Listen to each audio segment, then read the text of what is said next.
Hi guys, welcome back to my channel. And ఈ రోజు అయితే కుకింగ్ బ్లాగ్తో మీ ముందుకు వచ్చేసా. అండ్ దీనికి ఒక బ్యాక్గ్రౌండ్ స్టోరీ అయితే కూడా ఉంది. అదేంటంటే నేను బెంగళూరు టు పిలేరు అయితే వచ్చేసాను మా అక్క వాళ్ళ ఇంటికి. అండ్ మా అక్క అయితే న్యూ బిజినెస్ స్టార్ట్ చేసింది, chill out ice cream parlour. And అక్కడికైతే వెళ్ళాను. అండ్ నాకు ఒక థాట్ వచ్చింది, లైక్ పిజ్జా ఎలా బేక్ చేయాలి. నాకు పిజ్జా చేయడం అంటే చాలా ఇంట్రెస్ట్. సో పిజ్జా ఎలా చేయాలి అని నేను నేర్చుకున్నాను. అండ్ పిజ్జా ఎలా చేయాలో అది మీకు కూడా హెల్ప్ అవుతుందన్న ఒక థాట్తో మీ ముందుకైతే ఈ మినీ వ్లాగ్ని తీసుకొచ్చాను. So let's start.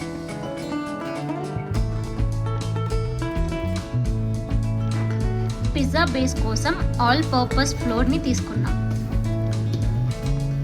దాన్ని కలిపి ఇలా చపాతీ పిండిలా కలుపుకోండి. మ్యారినేట్ అయిన తర్వాత ఇలా సాఫ్ట్గా పిండి అనేది మనకి చాలా స్మూత్గా బేస్ లాగా మనం చేసుకోవడానికి చాలా ఈజీగా ఉంటుంది. చపాతీ కర్రతో పిజ్జా బేస్ని చపాతీ లాగా షేప్ చేసుకుంటున్నాము. ఇప్పుడు పిజ్జా ఐరన్ బేస్ ప్లేస్ చేస్తున్నాం, ఎందుకంటే మనకి అది సర్కిల్ పొజిషన్లోకి రావాలి కాబట్టి ఇలా దాన్ని సర్కిల్లో మోషన్లో కట్ చేసుకుంటున్నాం. ఇప్పుడు ఎక్స్ట్రాస్ మొత్తం మనం రిమూవ్ చేస్తున్నాం. యోగా సర్క్యులర్ ఫామ్ ప్లేస్ అయిపోయింది.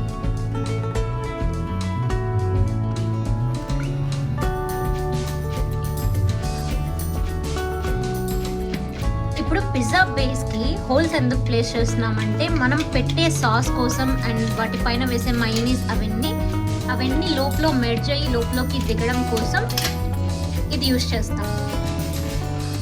ఇప్పుడు పిజ్జా బేస్ మీద పిజ్జా సాస్ పేస్ట్ చేస్తున్నాం. ఇవన్నీ పిజ్జా సాసెస్. ఇప్పుడు ఆ సర్కులర్ మొత్తాన్ని ఈ సాసెస్తో వైట్గా స్ప్రెడ్ చేసుకుందాం.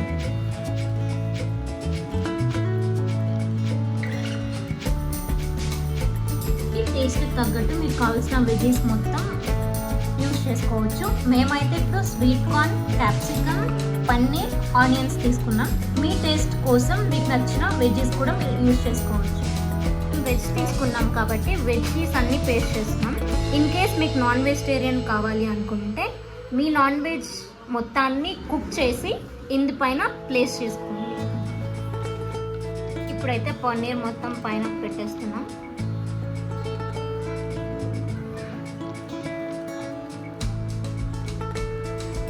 స్లోగా క్యాప్సికమ్ కూడా పైన పెట్టేస్తున్నాం. స్వీట్ కార్న్ ప్లేస్ చేస్తున్నాం.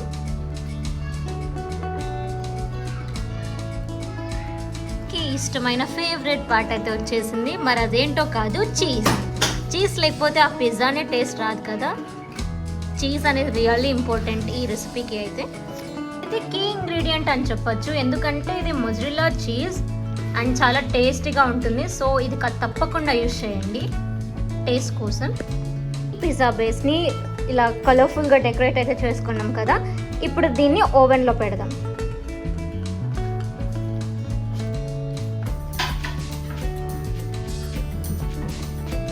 ప్లేస్ చేద్దాం.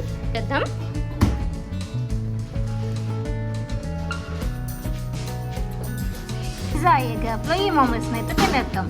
పిజ్జా అవ్వడానికి 8 minutes టైం పడుతుంది. సో ఆ లోపు మోమోస్ని తినేద్దాం. ఓవెన్ నుంచి పిజ్జా రెడీ అయిందో లేదో చెక్ చేద్దాం. Pizza is ready. ఈ పిజ్జాని పీసెస్గా కట్ చేసుకుందాం.